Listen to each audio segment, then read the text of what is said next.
ప్రియ దేవుని బిడ్డలారా, బైబిల్ చదవటం వినటం వల్ల మనలో విశ్వాసం పెరుగుతుంది. మన మార్గానికి త్రోవ చూపుతుంది. సమస్త జనులను శిష్యులనుగా చేయుడి మత్తయి 28:19 వచనంలో దేవుని వాక్యం తెలియచేస్తోంది. తెలుగు బైబిల్స్ను ఆర్ఆర్కే మూర్తి గారు రీసెర్చ్ చేసి విశ్లేషణ చేసిన బైబిల్లోని ప్రతి అధ్యాయాలను వచనాలను వరుస క్రమంలో అనగా ఆదికాండం నుండి ప్రకటనా గ్రంథం వరకు ఇవ్వబడుతుంది. ప్రతి ఒక్కరూ ఆధ్యాత్మికంగా విశ్వాసంలో బలపడి మీ జీవితంలో ఎదుర్కొంటున్న సమస్యల నుండి విడుదల పొందండి. ప్రతి ఒక్కరూ మీ దీవెన టీవీని సబ్స్క్రైబ్ చేసి ఈ వాక్యాన్ని లైక్ చేసి మీ మిత్రులకు బంధువులకు షేర్ చేయండి. దేవుని సువార్తను ప్రకటింపబడుటలో మీరు పాలిభాగస్తులు కండి. ప్రియ దేవుని బిడ్డలారా, మన ధ్యాన భాగం యోహాను సువార్త 2వ అధ్యాయం 13వ వచనం నుండి 25వ వచనం వరకు పాఠం వినండి. యూదుల పస్కా పండుగ సమీపించగా యేసు యెరూషలేమునకు వెళ్లి దేవాలయములో ఎడ్లను గొర్రెలను పావురములను అమ్మేవారు రూకలు మార్చేవారు కూర్చుని ఉండడం చూచి తాళ్లతో కొరడాలు చేసి గొర్రెలను ఎడ్లనన్నిటినీ దేవాలయములో నుండి తోలివేసి రూకలు మార్చేవారి రూకలు చల్లివేసి వారి బల్లలు పడద్రోసి పావురములు అమ్మే వారితో అన్నాడు, వీటిని ఇక్కడి నుండి తీసుకుని పొండి. నా తండ్రి ఇంటిని వ్యాపారపుటిల్లుగా చేయకండి. ఆయన శిష్యులు జ్ఞాపకం చేసుకున్నారు. నీ ఇంటిని గురించిన ఆసక్తి నన్ను భక్షిస్తున్నది అని రాయబడి ఉంది. కాబట్టి యూదులు ఆయనను అడిగారు, నీవు ఈ కార్యములు చేస్తున్నావే, ఏ సూచక క్రియను మాకు చూపుతావు? యేసు అన్నాడు, ఈ దేవాలయమును పడగొట్టండి, 3 దినములలో దాన్ని లేపుతాను. యూదులన్నారు, ఈ దేవాలయాన్ని 46 సంవత్సరాలు కట్టారే, నీవు 3 దినములలో దాన్ని లేపుతావా? అయితే ఆయన తన శరీరమనే దేవాలయమును గూర్చి ఈ మాట అన్నాడు. ఆయన మృతులలో నుండి లేచిన తరువాత ఆయన ఈ మాట చెప్పాడని ఆయన శిష్యులు జ్ఞాపకము చేసుకుని లేఖనమును యేసు చెప్పిన మాటను నమ్మారు. ఆయన పస్కా పండుగ సమయంలో యెరూషలేములో ఉండగా ఆ పండుగలో అనేకులు ఆయన చేసిన సూచక క్రియలను చూచి ఆయన యందు విశ్వాసముంచారు. అయితే యేసు అందరినీ ఎరిగినవాడు గనుక ఆయన తనను వారి వశము చేసుకోలేదు. ఆయన మనుష్యుని ఆంతర్యమును ఎరిగినవాడు గనుక ఎవ్వడూ మనుష్యుని గూర్చి ఆయనకు సాక్ష్యమివ్వనక్కర్లేదు. సోదరీ సోదరులారా, వింటున్నారా? యేసు ప్రభు గలిలయలోని కానా నుండి కపెర్నహూముకు, అక్కడి నుండి యెరూషలేముకు వచ్చాడు. అది యూదుల పస్కా పండుగ సమయం. అది ప్రభువు యొక్క పస్కా కాదు, యూదుల పస్కా పండుగ. నిర్గమకాండం 12వ అధ్యాయం 27వ వచనం, ఇది యెహోవాకు పస్కా బలి. అయితే అది యూదుల పస్కా పండుగ క్రిందికి మారింది. యాంత్రికంగా పస్కా పండుగను ఆచరిస్తారు. దాని అర్థమేమిటో ఎవ్వరూ ఆలోచించరు. పండుగలు సాంఘికములై సంవత్సరానికొకసారి అందరూ కలుసుకునే సమయం. దాని ప్రయోజనం ఈ విధంగా పరిమితమైపోయింది. పస్కా ఎవరిని సూచిస్తుందో ఆ యేసుక్రీస్తు ఇడుగో ఇక్కడే ఉన్నాడు. 1 కొరింథీ 5వ అధ్యాయం 7వ వచనం, క్రీస్తు అనే మన పస్కా పశువు వధించబడ్డాడు. యేసు ఆ సమయంలో యెరూషలేముకు రావడం విశేషం. యేసు బహిరంగ సేవ ఆరంభించి సంవత్సరమైంది. సంవత్సరానికి 3 సార్లు ప్రతి పురుషుడు యెరూషలేముకు వెళ్లి తీరాలి. పస్కా పండుగకు, పెంతెకోస్తు పండుగకు, పర్ణశాలల పండుగకు 3 సార్లు వెళ్లడం పరిపాటి. పస్కా పండుగ ఏప్రిల్ నెల 14వ తేదీకి వస్తుంది. ఇప్పుడు యేసు పస్కా పండుగకు యెరూషలేముకు రావడం జరిగింది. యేసు ఆ దేవాలయమును శుభ్రం చేస్తున్నాడు. ఈ విధంగా దేవాలయాన్ని ఆయన 2 సార్లు శుద్ధి చేశాడు. సేవారంభంలో ఇది మొదటిసారి. ఇహలోకమందు ఆయన సేవ ముగింపులో 2వసారి శుద్ధి చేశాడు. ఇప్పుడాయన దేవాలయంలో ప్రవేశించి ఎద్దులను, గొర్రెలను, పావురాలను అమ్మేవారిని చూచాడు. రూకలు మార్చేవారు కూడా అక్కడ ఉన్నారు. కానుకలకు దేవాలయానికి ప్రత్యేక నాణెములుంటాయి. వాటిని కొని తెచ్చి అర్పించాలి, లేకపోతే అవి అంగీకరించబడవు. ఈ నాణేలు మార్చే వర్తకులకు అది ఎంతో లాభసాటి వ్యాపారం. రోమక నాణేలపై రోమా చక్రవర్తి బొమ్మ ఉంటుంది గనుక వీరి మతం దాన్ని అంగీకరించదు. అందుచేత దానిని యూదమత సంకేతము గల నాణేల కింద మార్చుకోవాలి. మత ఛాందసత్వానికి ఇది ఉదాహరణ. ఆరాధికులకు సాయం చేస్తున్నాము అంటారీ వర్తకులు, గాని అందులో మారకం రేటును బట్టి తమకెంతో లాభం. ఇది మతవర్తకం. మతాన్ని సొమ్ము చేసుకునే నాయకుల తంతు ఇంతే. వీరికి మతం ఆధ్యాత్మికంగా చౌకబారు దినుసైపోయింది. ఆర్థికంగా సులభ సంపాదనకు ఇది సాధనమైంది. జంతువులను అమ్ముతున్నారు. ఎద్దులు, పావురాలు, గొర్రెలు. ఎద్దులు సేవకు సంకేతమైతే సేవను అమ్ముకునేవారున్నారు. పావురం పరిశుద్ధాత్మకు గుర్తయితే పరిశుద్ధాత్మ వరాలను బహిరంగంగా అంగట్లో అమ్ముకుంటున్నవారున్నారు. గొర్రెపిల్ల యేసుక్రీస్తుకు గుర్తయితే యేసు ప్రభువునే యూదాలాగా చౌకబేరానికి అమ్మేవారు కూడా ఉన్నారు. యేసు దేవాలయాన్ని శుద్ధి చేసే సన్నివేశం చూడండి. తన తండ్రి ఇల్లు వ్యాపారపుటిల్లుగా మారడం ప్రభువుకు ఎంతో కోపం తెప్పించింది. యేసు కోపానికి తాళుకొని ఎవరు నిలువగలరు అంటోంది ప్రకటన గ్రంథం. గొర్రెపిల్ల ఉగ్రత. శిష్యులు కీర్తనలు 69:9 జ్ఞాపకం చేసుకున్నారు. ఈ కీర్తనలో నుంచి కొత్త నిబంధనలో 17 సార్లు ఉటంకించబడింది.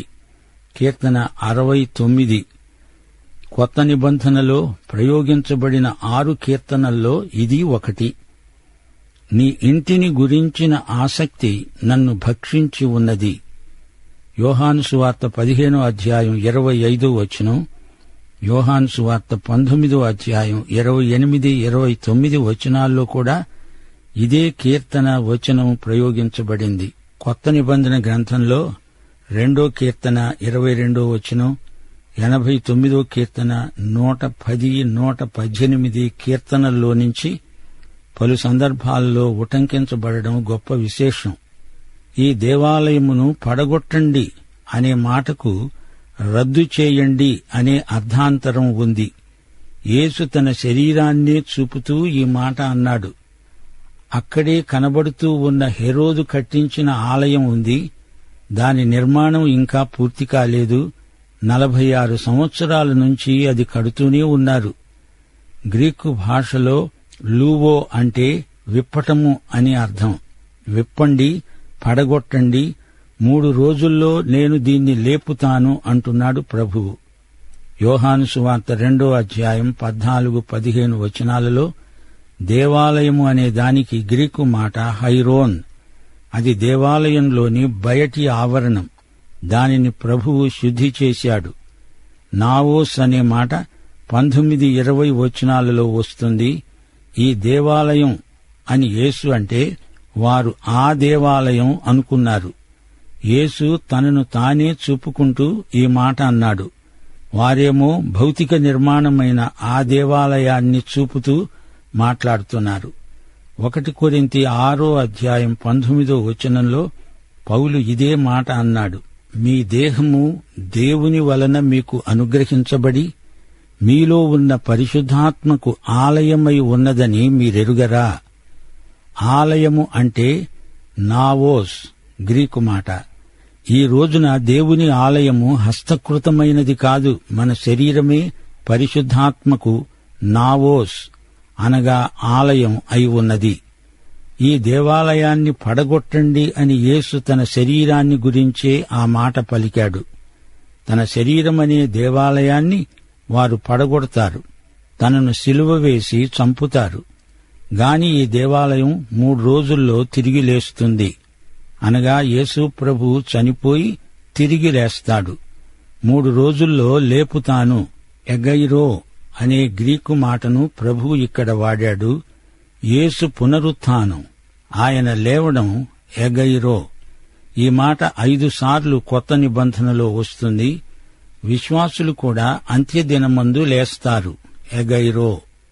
యేసు శిష్యులు ఈ మాట గ్రహించలేదు. యేసు పునరుత్థానుడైన తరువాత గాని ఈ మాట అర్థం వారికి స్ఫురించలేదు. లేఖనాలను నమ్మిన వారికి పరిశుద్ధాత్మ అందలి భావాన్ని బోధపరుస్తాడు. సందేహించే వారికి లేఖన సత్యాలు ఒక పట్టాన అర్థం కావు. మనం నికోదేము, యేసు ప్రభువు వీరిద్దరి మధ్య జరిగిన సంభాషణ వినబోతున్నాం. పస్కా పండగలో జరిగిన సన్నివేశమిది. యెరూషలేములో యేసు నికోదేముతో మాట్లాడాడు. యేసు చేసిన అద్భుతాలు చూచి చాలామంది యేసునందు విశ్వాసముంచారు. గాని అది వారిని రక్షించే విశ్వాసం కాదు. అద్భుతాలు చూచి ఆయన శక్తికి కరతాళధ్వనులు చేశారు. వారి అంతరంగంలో ఏముందో ప్రభువుకు బాగా తెలుసు. అందుకే ప్రభువు తనను తాను వారి వశం చేసుకోలేదు. వారాయన్ను నమ్మారు కాని ఆయన వారిని నమ్మలేదు. వారి విశ్వాసం రక్షించే విశ్వాసం కాదు. అనేక మంది ఈ రోజుల్లో కూడా మానసిక విశ్వాసంతో వచ్చిన వారున్నారు. యేసును నువ్వు నమ్ముతున్నావా? ఆయన నీ పాపాల కొరకు చనిపోయాడని విశ్వసిస్తున్నావా?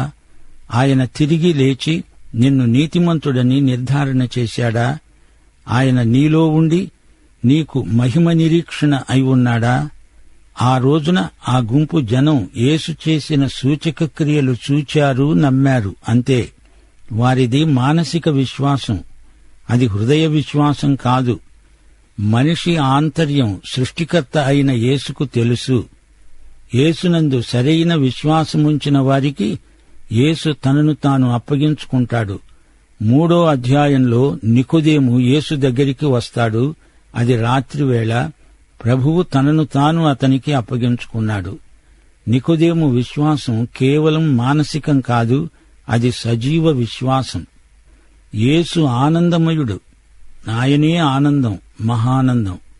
లూకాసు వార్త 10వ అధ్యాయం 21వ వచనం, యేసు పరిశుద్ధాత్మయందు ఆనందించాడు. పెండ్లికి వచ్చి వారందరి ఆనందంలో తాను పాలుపుచ్చుకున్నాడు. వారితో తనను తాను సంయుక్తపరుచుకున్నాడు. యేసు ఆనందం తరగదు, పెరుగుతూనే ఉంటుంది.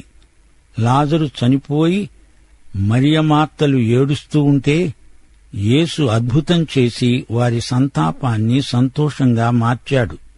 యేసు చెప్పినట్లు చేసి ఆనందించండి. యేసు నీతిమంతుడు.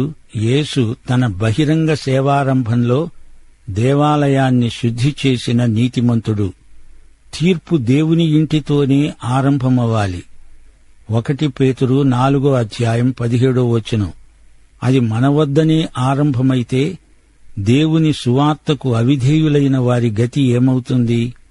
దేవుని ఇల్లు వ్యాపారపుటిల్లైతే దేవుని తీర్పునకు అది గురి అవుతుంది, తప్పదు. మత్తయి సువార్త 21వ అధ్యాయం 13వ వచనంలో దేవుని ఇల్లు దొంగల గుహ అయింది. వ్యాపారానికి, దొంగతనానికి దేవుని ఇల్లు కేంద్రం కావటం సిగ్గుచేటు కాదా? యేసే దేవాలయం. దాన్ని లోకమంతా ఒక్కుమ్మడిగా పడగొట్టింది గాని దేవాలయం తిరిగి లేచింది. యేసు పునరుత్థానుడయ్యాడు. దేవునికి స్తోత్రం. యేసు మహావిజేత. యేసు పునరుత్థానానికి మించిన రుజువు యేసు దేవుడు అనడానికి మరేమున్నది? క్రైస్తవ సత్యానికి పునరుత్థానమే ఊపిరి. యేసు యెరూషలేములో ఉండగా జరిగిన సంఘటన ఈ పాఠంలో మనం వివరంగా ధ్యానించాము. పస్కా పండుగలో వారి జ్ఞాపకాలు గత చరిత్రలోకి వెళ్లిపోతాయి. దేవుని కృపలను స్మరించుకుంటారు. ఈజిప్టు దాస్యం నుండి దేవుడు తమను విమోచించిన గత స్మృతులు. యేసు బహిరంగ సేవారంభం పస్కా స్మృతులతో ఆరంభం కావడం ఎంతో అర్థవంతమైన సన్నివేశం. యాత్రాజనంతో యెరూషలేము నగరం ఎంతో రద్దీగా ఉంటుంది. వ్యాపారస్తులకు పండగ సమయాల్లోనే మంచి గిరాకీ. డబ్బు వ్యవహారం ఎప్పుడైతే ముఖ్యమవుతుందో అప్పుడే ఆరాధన వాతావరణం కలుషితమైపోతుంది. రూకలు మారుస్తారు గాని తమ బతుకులను మార్చుకోరు. మలాకి గ్రంథం 3వ అధ్యాయం 1 నుండి 3వ వచనం వరకు ప్రవచనం. నాకు ముందుగా మార్గము సిద్ధపరచడానికి నేను నా దూతను పంపుతున్నాను. మీరు కోరే నిబంధన దూత తన ఆలయానికి హఠాత్తుగా వస్తాడు. ఆయన వచ్చే దినమును ఎవరు సహించగలరు? ఆయన అగుపడగా ఎవరు ఓర్వగలరు? ఆయన స్వర్ణకారుని అగ్ని వంటివాడు, రజకుని సబ్బు వంటివాడు. వెండిని శోధించి నిర్మలము చేసేవాడైనట్లు ఆయన కూర్చొని ఉంటాడు. లేవీయులు నీతిని అనుసరించి నాకు నైవేద్యములర్పించేటట్లు వెండి బంగారములను నిర్మలము చేసే రీతిని ఆయన వారిని నిర్మలులను చేస్తాడు. యేసు పవిత్ర కోపోద్రేకంతో వ్యాపారస్తుల బల్లలను పడదోశాడు. అక్కడ అర్పించబడే బలుల భావాన్ని వీరు తమ అసభ్య ప్రవర్తనతో చెడగొడుతున్నారు. ఇది నా తండ్రి ఇల్లు, ఈ నా తండ్రి ఇంటిని మీరిలా చేశారేమిటి? ఇది మత వ్యాపారమా, వర్తకమా, ధన సంపాదన కేంద్రమా? నా తండ్రి ఇంటిని గురించిన ఆసక్తి నన్ను ఎలా తినేస్తుందో మీరెరుగరా? ఇది దేవుని సువార్త కేంద్రం, సువర్తక కేంద్రం కాదు. యేసు నా తండ్రి అన్నప్పుడు యేసును బట్టే దేవుడు మన తండ్రి అవుతున్నాడని మనం గ్రహించాలి.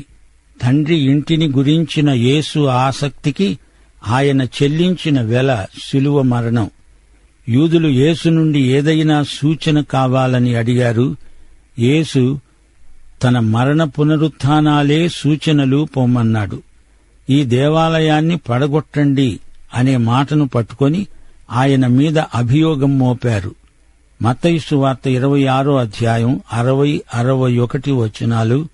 ఇద్దరు మనుష్యులు వచ్చి ఇచ్చిన సాక్ష్యం, వీడు దేవాలయమును పడగొట్టు, 3 దినములలో దానిని కట్టగలనని చెప్పాడు. ప్రధాన యాజకుడు లేచి, నీవు ఉత్తరమేమీ చెప్పవా?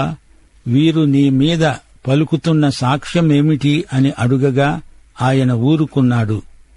అపొస్తల కార్యములు 6వ అధ్యాయం 14వ వచనంలో స్తెఫను మీద కూడా ఇలాగే నేరారోపణ చేశారు.